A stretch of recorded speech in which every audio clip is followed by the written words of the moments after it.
Hey everybody, it's Mark Ruggiero here, Clark Commando 1983, and I'm finally gonna get to it. I'm gonna do my best.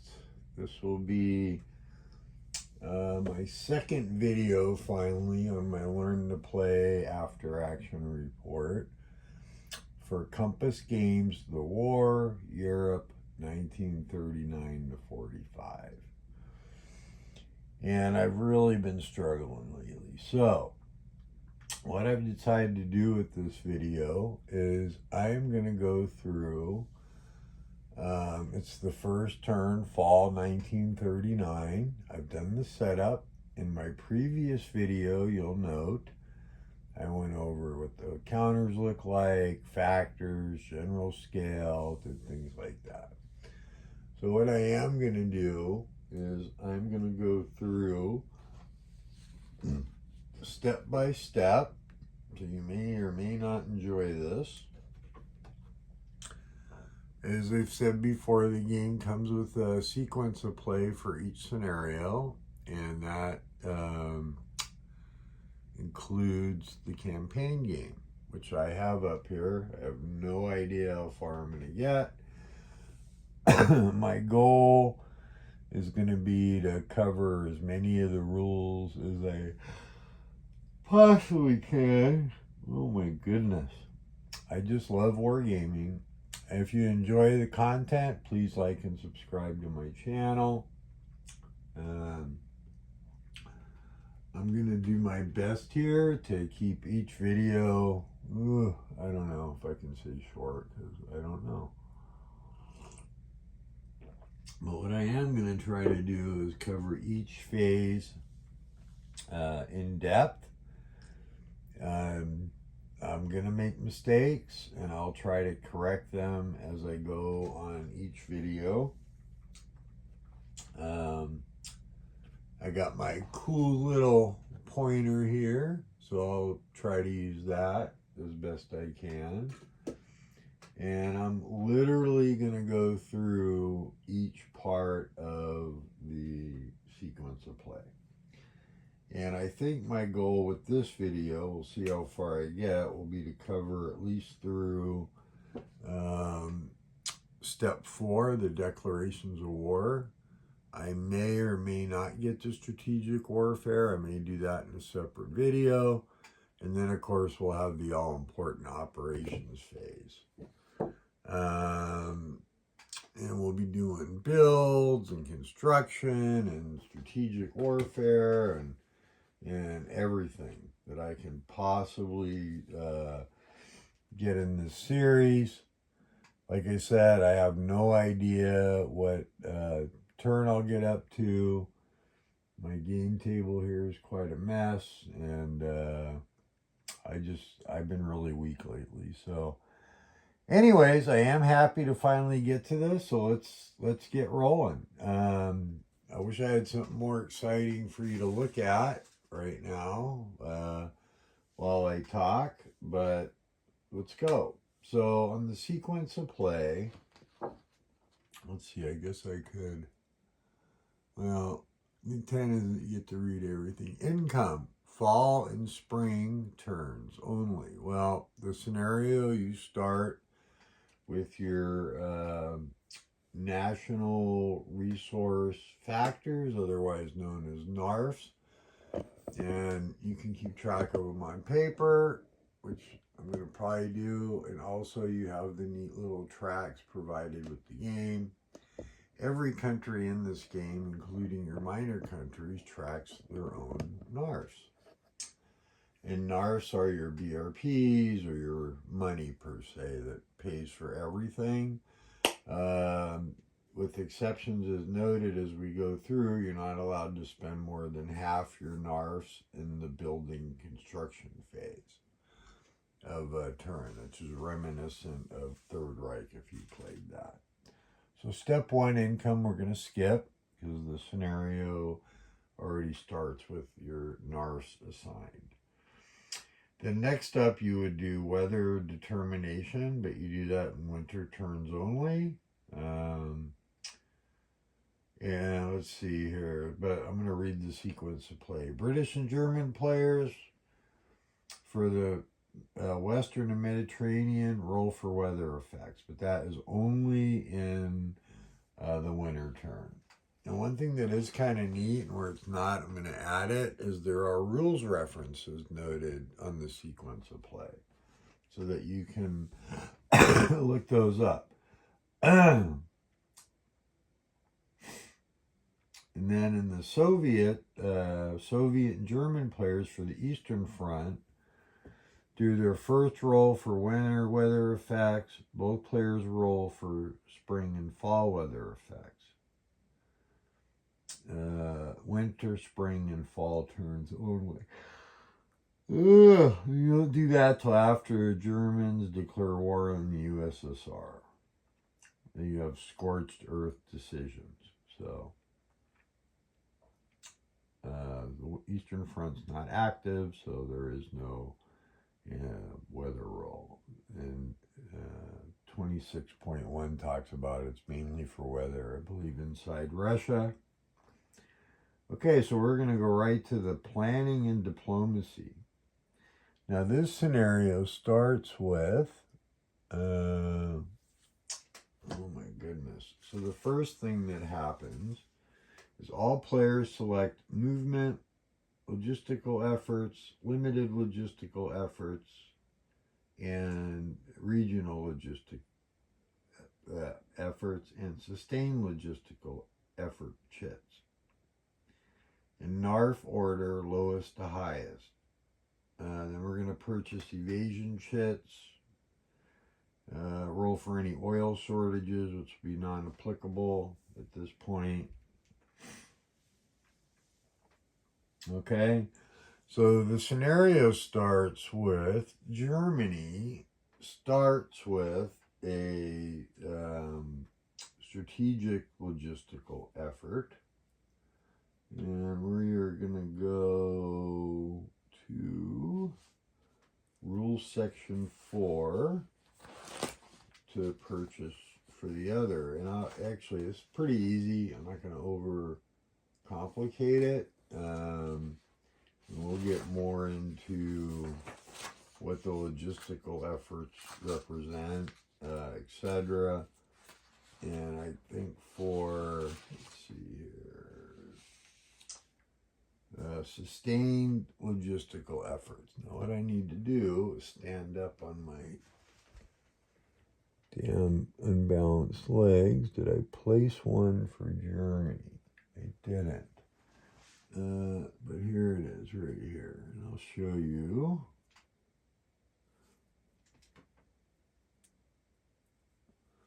So Germany, this is an example, would have cost 8 national resource factors. But they start the scenario with one. And what one of these does is basically allows you to do everything, move, fight, etc. You'll see it has 2 costs on it, 8 and 16. And 16 is once you go to war with Russia, the cost of that doubles. So the war with Russia makes everything more expensive. Okay? So the other countries don't start with a particular level. So I'm going to pull out my counters here. And we're going to look to see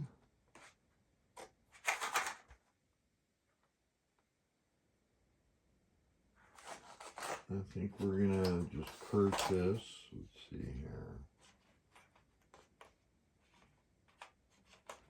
There we go.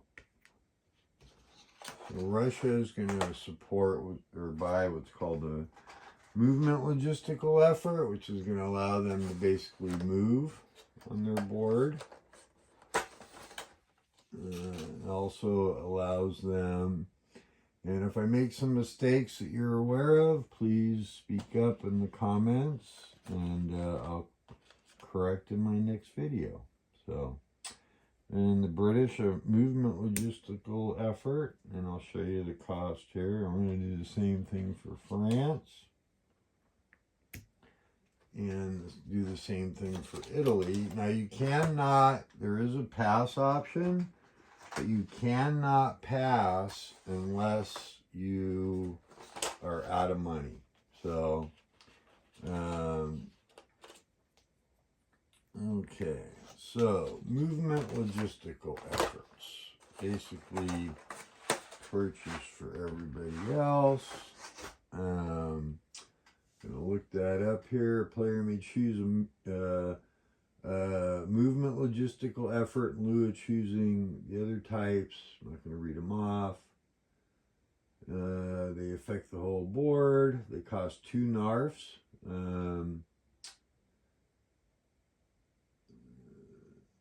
So that you're allowed to do interception for air and naval missions. Strat moves are permissible. You cannot do attacks of any kind anywhere on the board other than partisan operations, since they're not considered attacks.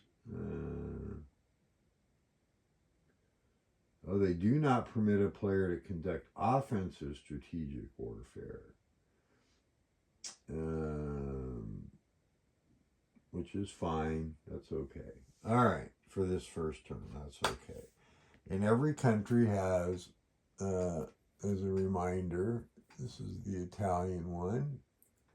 So I'm going to just kind of place this over here in Italy, place one in Russia, place one in France and the UK.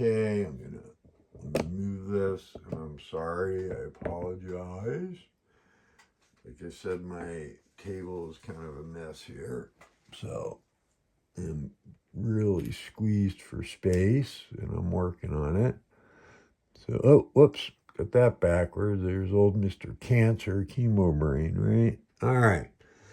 Now we're going to go over here to the NARFs, and we're not going to adjust the NARF base counters, which you track. Let me turn the camera so you can kind of see. Hopefully I won't block it with my body. I'm going to move the camera here a little bit. Not that I'm going to do this every time. So for example, you have base and level, right? Hundreds, tens, ones.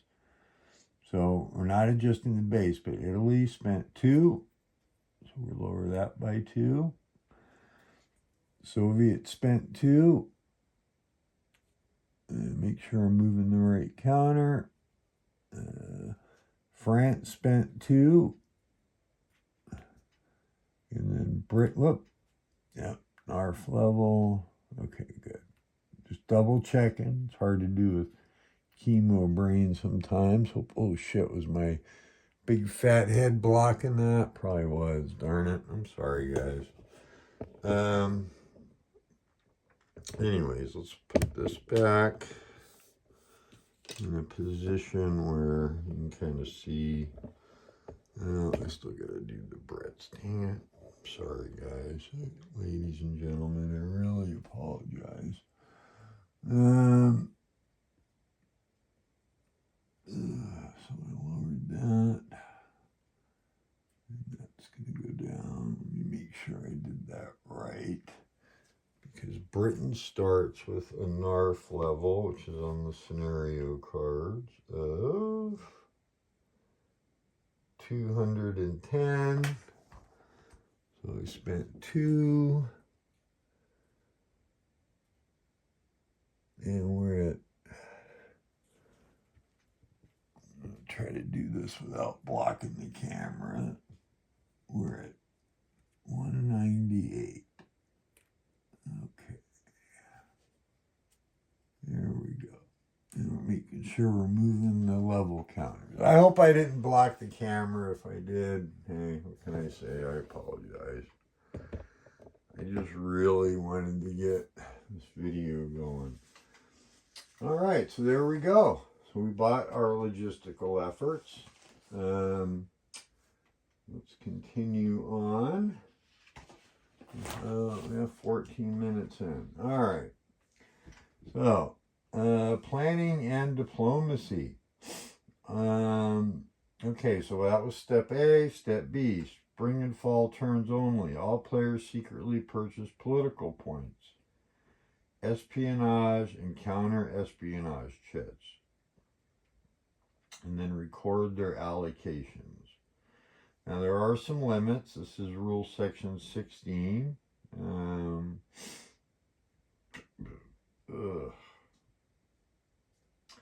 So, we're going to go to section 16, and we're going to bust out the record sheets.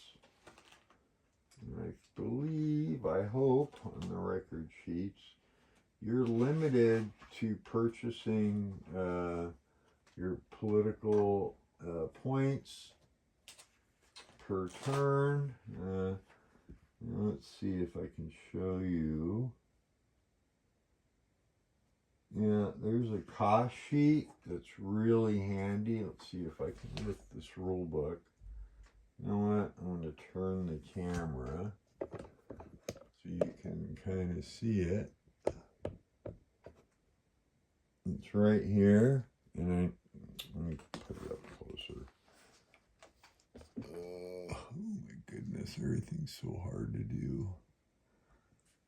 But this is your cost for everything. It doesn't put your limits in there. I may do that on my own. But let's see if it's on the sheets. And I think it does. Yes. Okay. So there are 3 NARFs per point, except for the Soviet Union, which costs 4. And we're going to do the entry. Now keep in mind that this would be secretly done if you were actually playing, but I'm doing this as a solitaire effort. So first up is, and let me do this, and I apologize for this, I really do. But as you can see, each country has a sheet. These are the British and the French, and that's what I'm looking at right now currently. Let's see, I zoomed in a little bit.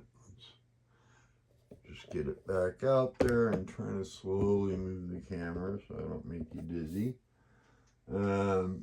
So the French are gonna, let's see, they can buy 2 political ops points. I believe that's what the POP stands for.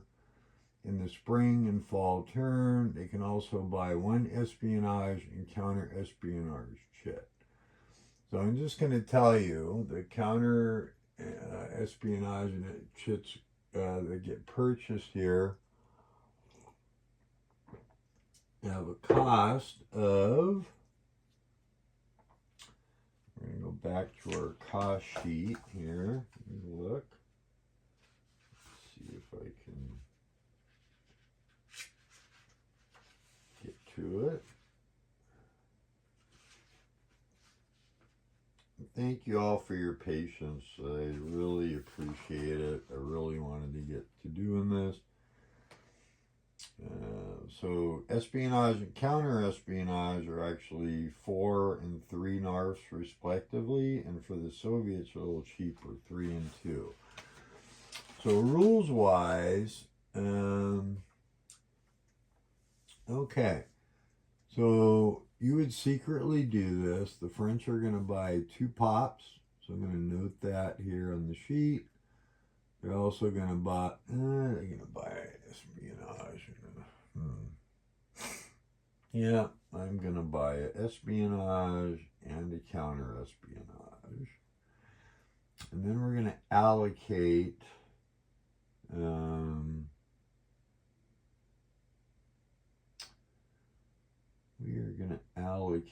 the French points. And I think you can put half your pops rounded up in any one target country. And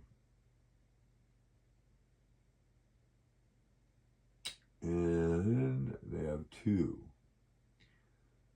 So that means they could put one in each target. So how about we'll put one in Norway.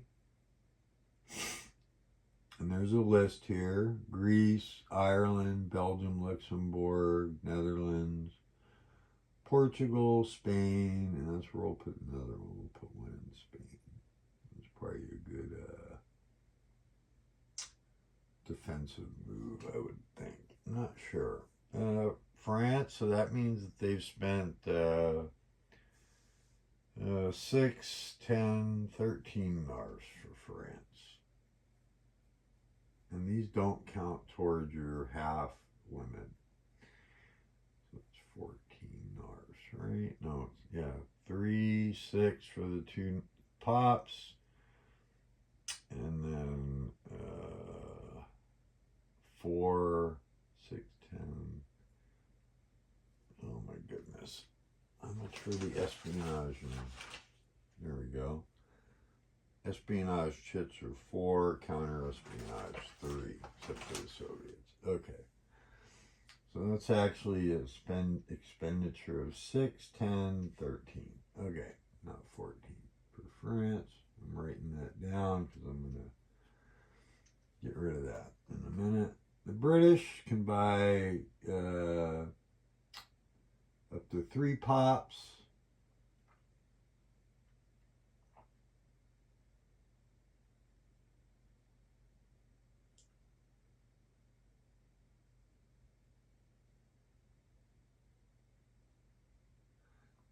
Okay, so they'll buy all 3. That'll cost them 9, plus the espionage, plus the counter-espionage chit. And I'm sorry this is going so slow. This may be as far as we get because I want to keep the videos down to a little bit shorter. So I have 3 points. And I think we'll allocate, oh boy, one to South Africa, just in case the Germans try to get sneaky. We're going to do one to Spain and one to Ireland. So I believe Ireland can be a target and help the U-boat war. So what did I say? South Africa, Ireland, and Spain. Because Spain, we definitely don't want that going Axis. All right, and that means they spent 9, 13, 16. Britain spent 13 or 16. Gotta keep my stuff straight here. Soviet Union, they can buy 2 pops. So they'll buy that. Now those cost 4 for them, a little more expensive. But they'll also buy espionage and a counter-espionage chit. And those are a little cheaper. So instead of 4 and 3, they're 3 and 2. And we'll go ahead and put a point in Spain or Turkey. And boy, we don't have a lot of choices. Turkey, put one in Yugoslavia. And then what the hell, put one in Greece. No, yeah, well, not very historical, but what the hell. All right. So they spent, their pops were more expensive, so 8 for 2, but their espionage and counters, so 13, because there's 8, 3, and 2. So 13 for Soviet Union. Okay. U.S., they don't get to buy any until they're at war with Germany, it looks like. And I'm just going off the notes here for now.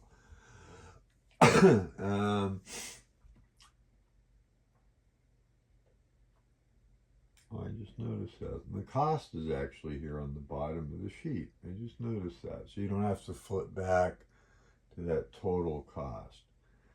So Italy can buy 2 pops. So they're going to spend their 2.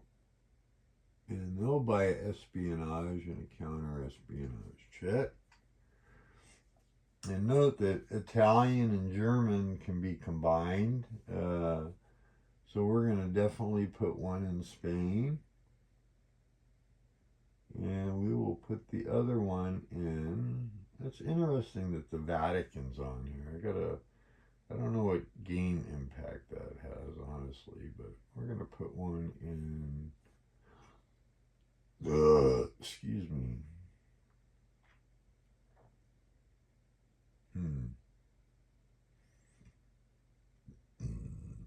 You get choices of Greece, Portugal, Spain, Turkey, Ukraine,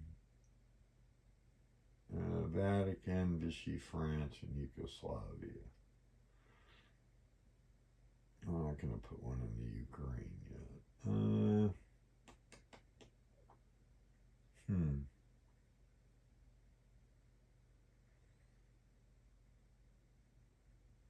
Where to put one? Well, let's put one in Greece.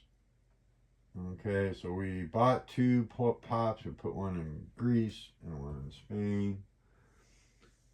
Germany, so let's see. So Italy spent 6, 10, 13. Italy, which is a lot. Their economy's pretty weak, needless to say. But it is what it is. And I'm making a note, because off video, I'm going to adjust the NARFs on the NARF sheet.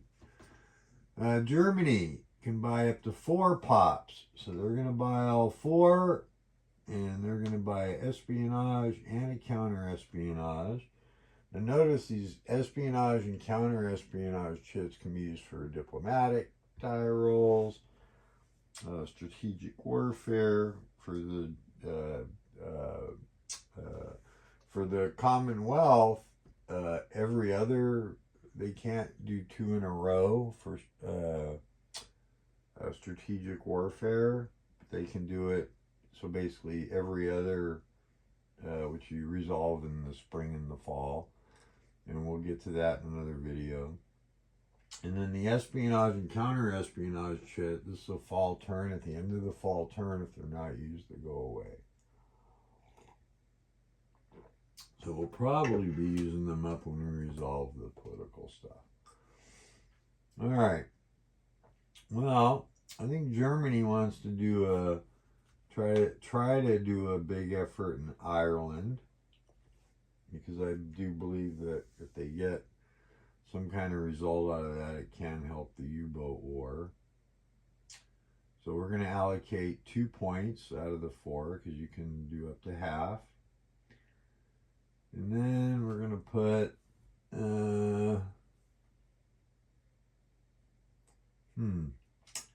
1939, and it has a list here. How about, let's just see with the I have no idea, if any of this is good ideas or not. I'm just kind of going by the seat of my pants. We're going to put 2 points in Norway. And why Norway? Because that does impact the iron ore shipments on some level. Maybe I can get some kind of result eventually where we don't have to invade them. But we'll see. Anyways, all right. So that means Germany just now spent 3 times 4 is 12. Plus 4 for the espionage and 3 for the counter. So 12, 16, so 19 NARFs. All right. Well, there it is. That's as far as we're going to get with this video. I will label the video, and I get it's a half an hour. I don't know how many people actually watch, but we got through planning and diplomacy. Step B. So next video up will be resolving the diplomatic targets. That's part C.